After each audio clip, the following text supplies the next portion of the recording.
বলাইতে হয় সেভাবে বলাইতে হবে।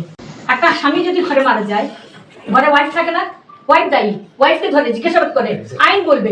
আর একজন স্ত্রী, আজকে যদি স্বামীরা মারা যেত স্বাভাবিকভাবে ঘরে, সালমান শাহ আমার হাজতে থাকতো, তাহলে স্বামীরা এখন বাইরে কেন? স্বামীরা প্রথম অবস্থায় সে আমার আসামি, কারণ আমার ছেলের লাশকে আমাকে না জানাইয়া, পুলিশকে না জানাইয়া সে লাশ নামিয়েছে, সে গোসল করিয়েছে, কেন আমি জানলাম না? আদৌ লাশ লটকায় নাই, লাশ তো লটকাই নাই, লাশ তো লটকাই নাই, কিন্তু কেন আমি জানলাম না? আমি কি মা ছিলাম না? আমি তো মা ছিলাম, মা থেকে কি স্ত্রী বড়? আমার কাছে আমার ছেলে মরলো না, স্বামীরা যখন বাইরে ছিল, স্বামীরা আসার 4 দিন পরে আমার ছেলে মারা যায় কেন? লাশ যদি ঝুলন্ত থাকে তাহলে পুলিশ ডাকে। এখনো আমি আল্লাহর উপর ভরসা করি, আল্লাহর উপর বিশ্বাস রাখি এবং সরকারের উপর বিশ্বাস আছে, এবং বিশ্বাসটা দৃঢ় হয়েছে এই জন্য যে এই আমলেই আমার মামলাটা হত্যা মামলা হতে পেরেছে, এবং এই মামলা এই সময়ে আমার একজন আসামি গ্রেফতার হয়েছে।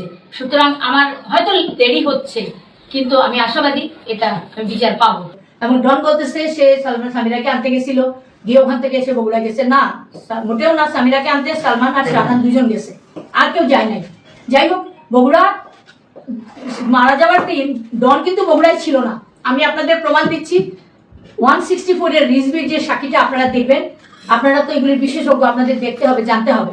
ওটার মধ্যে ভালো রকম দেখবেন যে বগুড়ায় রিজভির সাক্ষীটা বলছে রাতে মার্ডারটা হওয়ার পরে ভোর 6টার সময় না 5টার সময় সবাই পিছনে গিয়ে দিয়ে নিচে নামে, সামিরার মা সহ নেমে। সামিরার মা চিটাগাং গেছে, সামিরার বাবার নাম উল্লেখ নাই ওখানে, সামিরার বাবা ঢাকায় ছিল, এবং রিজভি, ডন এরা সবাই নিচের দিকে নেমে নিচ থেকে তারা গেছে। এবং রিজভির কাছে একটা সাইকেল ছিল, ও আগে দিয়েছিল কাজ করার জন্য, রিজভির ওই সাইকেলটা ওরা রেখে দিয়েছে, যার কারণে ও খুব কষ্ট করে বাড়িতে ভাঙা গেছে। ভাঙা গিয়ে দেখছে তার বোন আত্মহত্যা করতে চাইছে সালমান শাহর খবর পেয়ে, তখন সে এগুলা রিয়েলাইজ করছে যে আমি এটা কি করলাম, বলে দিব।